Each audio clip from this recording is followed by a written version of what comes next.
qué la política de Perú parece vivir un brote psicótico permanente que tumba presidentes como si fueran bolos, que tumba consejos de ministros de manera constante? Por una serie de factores internos y externos. Entre los factores internos está un sistema a mitad de camino entre un presidencialismo y un parlamentarismo.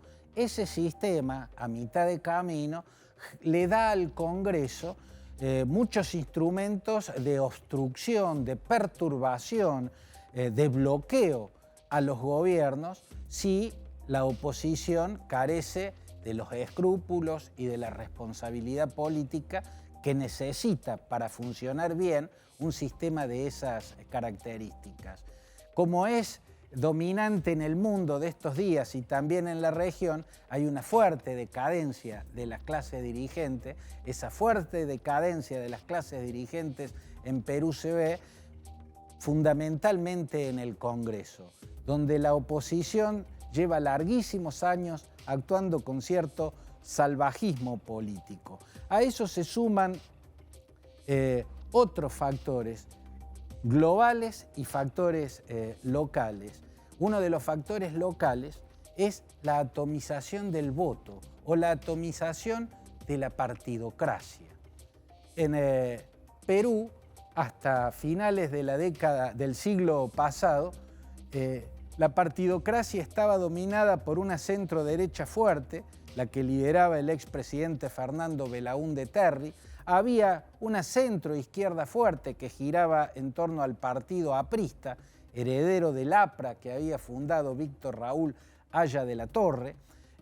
Ese sistema partidocrático con fuerzas medianamente grandes lograba una presencia en el Congreso que la atomización de las últimas décadas impide. El voto se dispersa y en el arco del Congreso quedan todos en minoría. Queda siempre, después de cada elección, un gobierno débil con más oposición obstruccionista que oficialismo dispuesto a darle gobernabilidad, ¿no? En el Congreso, ya desde hace largos años, la oposición se dedica preferentemente a la obstrucción, a la perturbación, y eso dificulta mucho la capacidad gubernamental, a lo que se suma la decadencia dirigencial que también se ve en los presidentes.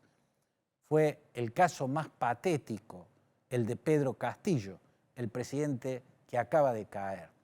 Otro factor que explica esta crisis de Perú tiene que ver también con algo que se ve a nivel global, la búsqueda del outsider, la irrupción del antisistema. Las sociedades en todos los rincones del planeta, desilusionadas con sus clases dirigentes, descreídas del discurso de los políticos tradicionales, vota o busca a los outsiders, busca fuera del sistema, busca en el antisistema. Esa tendencia a nivel global ha dado verdaderos engendros, como Rodrigo Duterte en Filipinas, Bolsonaro en Brasil, Donald Trump en los Estados Unidos. Y yo creo que el triunfo del partido Perú Libre, con Pedro Castillo como candidato, es consecuencia también de esa búsqueda en el antisistema, de esa elección por el outsider. Pedro Castillo era lo que más se parecía al outsider y el partido que lo postulaba, Perú Libre, era lo que más se parecía al antisistema en la última elección. Como en todas las anteriores, el voto se dispersó.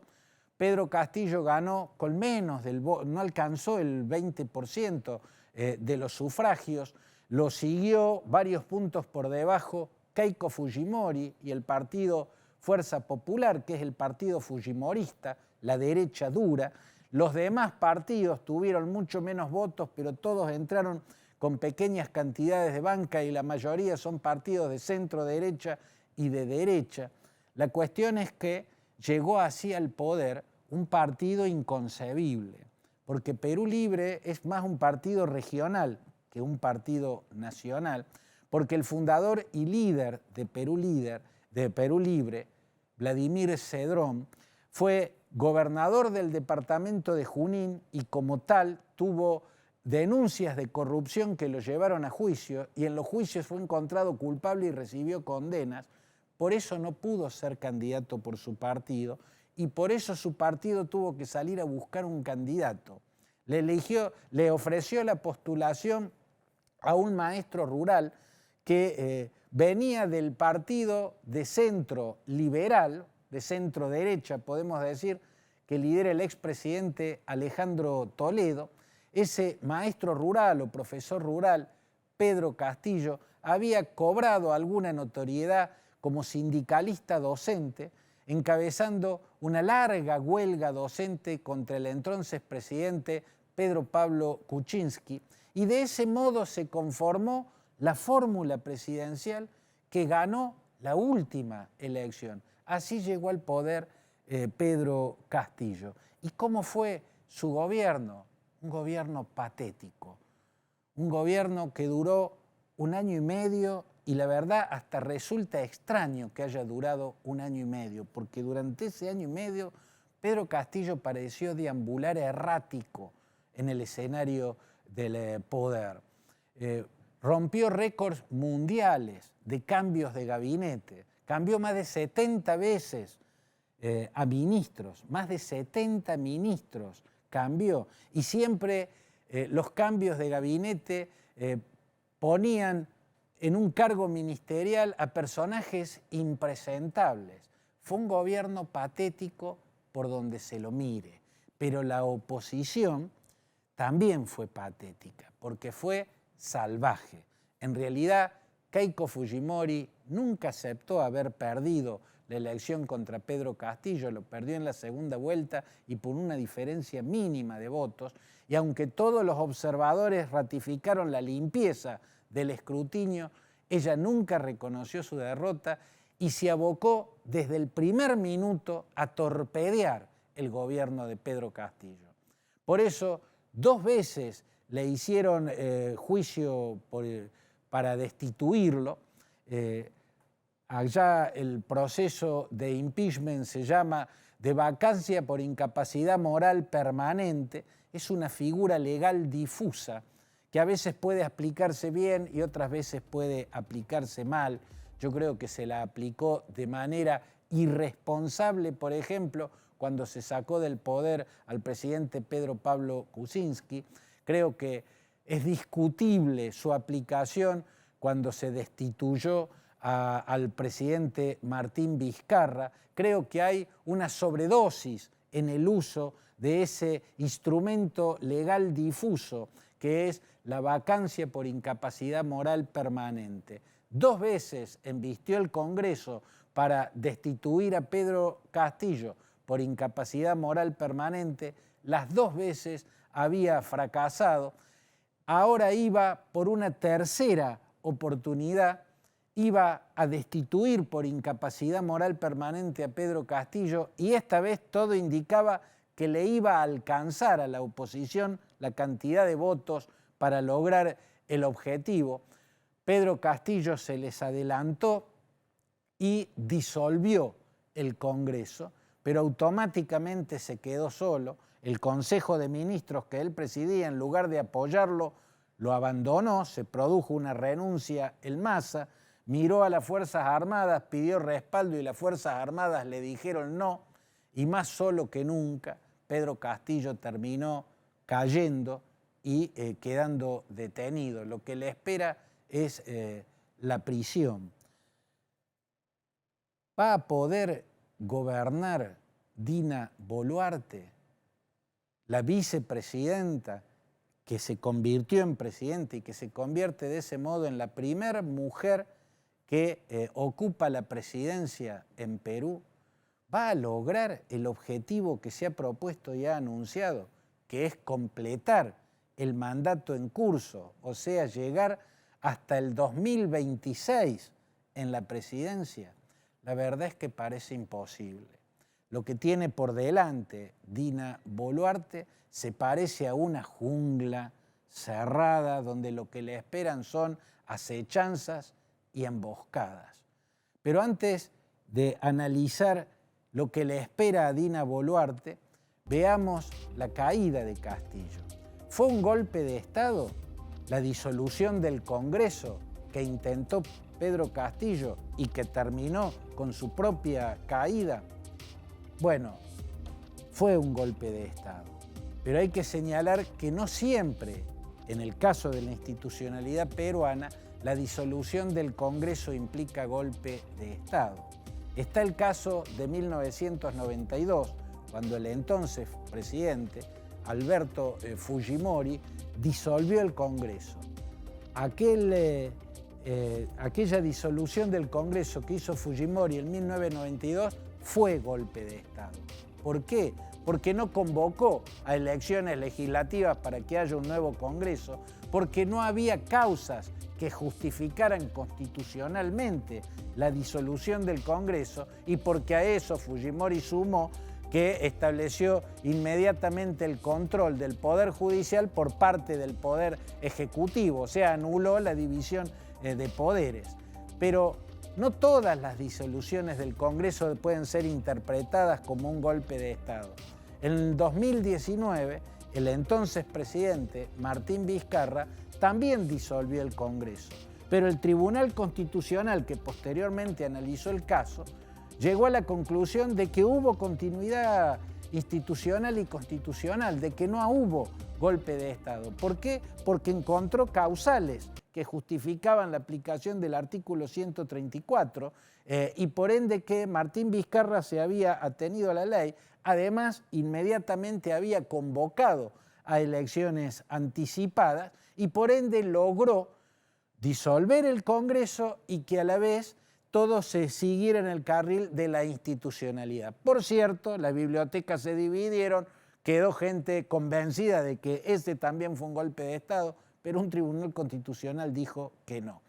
Lo que hizo Pedro Castillo, o lo que intentó hacer Pedro Castillo, y que le costó su derribo, se parece más al golpe de Fujimori en 1992 que a la disolución institucional del Congreso que realizó Martín Vizcarra en el 2019. Vizcarra logró sobrevivir en la presidencia un año más, pero no pudo completar el mandato que había iniciado Pedro Pablo Kuczynski, al que lo sacaron del cargo también por un proceso de vacancia por incapacidad moral permanente. A Martín Vizcarra le aplicaron al año siguiente un juicio de ese tipo, o sea, un impeachment de ese tipo, por un caso que salió a la luz que había tenido lugar cuando él era gobernador de Moquegua, del departamento de Moquegua. La cuestión es que Pedro Castillo estaba encabezando una gestión patética, deambulaba errático en el poder desde hacía un año y medio, cambiaba permanentemente los ministros, batió récords mundiales de cambio de ministros, cada cambio de ministros mostraba nuevos personajes impresentables y lo ponía en el centro del escenario del poder, pero la oposición mostraba un salvajismo que también generaba rechazo en la sociedad.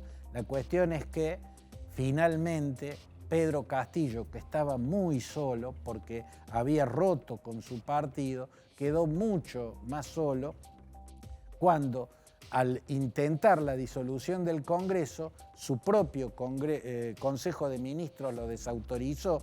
15 ministros representaron su renuncia en la siguiente hora transcurrida tras la disolución del Congreso. Por eso pudo el Congreso contraatacar y destituir al presidente Pedro Castillo. La pregunta es ahora si va a poder Dina Boluarte, la nueva presidenta, completar la gestión de Castillo, llegar hasta el 2026. Y la verdad es que los elementos que hay en el escenario político permanentemente convulsionado del Perú, los elementos que hay, nos llevan al pesimismo. En definitiva, Dina Boluarte es del mismo partido por el cual Pedro Castillo llegó a la presidencia, Perú Libre. ese partido de matriz marxista, cuyo líder y fundador, Vladimir Cedrón, fue condenado por corrupción cuando era gobernador del departamento de Junín, ese partido donde dirigentes como Guido Bellido tienen vínculos con miembros de Sendero Luminoso, o lo que queda de Sendero Luminoso en la selva andina, lucrando con el narcotráfico. Ese partido que ganó porque los vientos antisistema le permitieron ganar, pero que no parece en ningún modo capacitado para ganar. Del mismo partido viene Dina Boluarte, igual que Pedro Castillo rompió con ese partido, o sea, quedó totalmente sola. Pedro Castillo perdió el apoyo de Perú Libre, que pasó a considerarlo un traidor cuando echó a Guido Bellido, que era quien ocupaba el cargo de primer ministro, y empezó a cumplir a rajatabla los lineamientos económicos de Pedro Franque. Pedro Franque es un economista socialdemócrata que fue partidario de mantener el marco macroeconómico que rige en Perú desde hace ya varios años. Y ese marco macroeconómico permite que haya estabilidad económica, aunque permanentemente haya turbulencia política. A la estabilidad macroeconómica la consigue Julio Velarde, por ejemplo, es uno de los nombres claves para explicar por qué en el Perú la economía sigue estable cuando la política siempre está sometida a turbulencias. La política está siempre en estado catatónico, pero la economía mantiene su estabilidad. Entre otras razones, porque Alan García, en su segundo gobierno, y en parte para tranquilizar a los mercados y darle el mensaje de que ese segundo gobierno no iba a tener el izquierdismo adolescente del gobierno que Alan García había hecho en la década del 80 del siglo XX. Este sería un gobierno diferente, un gobierno de centro y liberal, no un gobierno izquierdista como aquel. Para dar ese mensaje, Alan García puso a Julio Velarde al frente del Banco Central de Reserva del Perú. Y Julio Velarde fue mantenido en el cargo por el siguiente presidente, Ollanta Humala, que también debía dar señales tranquilizadoras al mercado, porque él venía de un nacionalismo populista de corte filo-chavista. Pero Ollanta Humala tampoco quiso alterar el marco macroeconómico, mantuvo a Velarde, y todas las turbulencias políticas que sacudieron la gobernabilidad durante su gestión no afectaron notablemente a la economía. Por supuesto, mantuvieron a Velarde al frente del Banco Central el siguiente presidente, Pedro Pablo Kuczynski, y quien asumió la presidencia tras la caída de Kuczynski, Martín Vizcarra, y lo hubiera mantenido en el poder si hubiera subsistido en el poder Manuel Merino, que solo estuvo unos poquitos días porque su gobierno fue de una negligencia absoluta, así que se cayó a 6 días de haber asumido tras la caída de Martín Vizcarra. Todos los presidentes se caen en Perú, pero el presidente del Banco Central continúa en su cargo. Y esa es una de las señales de que la macroeconomía tiene solidez y por eso hay estabilidad económica a pesar de las turbulencias que siempre están sacudiendo la política. ¿Podrá mantener o lograr estabilidad política Boluarte? Dina Boluarte viene del mismo partido de Pedro Castillo. Dina Boluarte tiene como talón de Aquiles un vínculo muy fuerte con el oscuro Vladimir Cerrón. Dina Boluarte, la nueva presidenta de Perú, hizo una defensa muy cerrada de Vladimir Cerrón cuando ya todo probaba los actos de corrupción que había tenido como gobernador del departamento de Junín.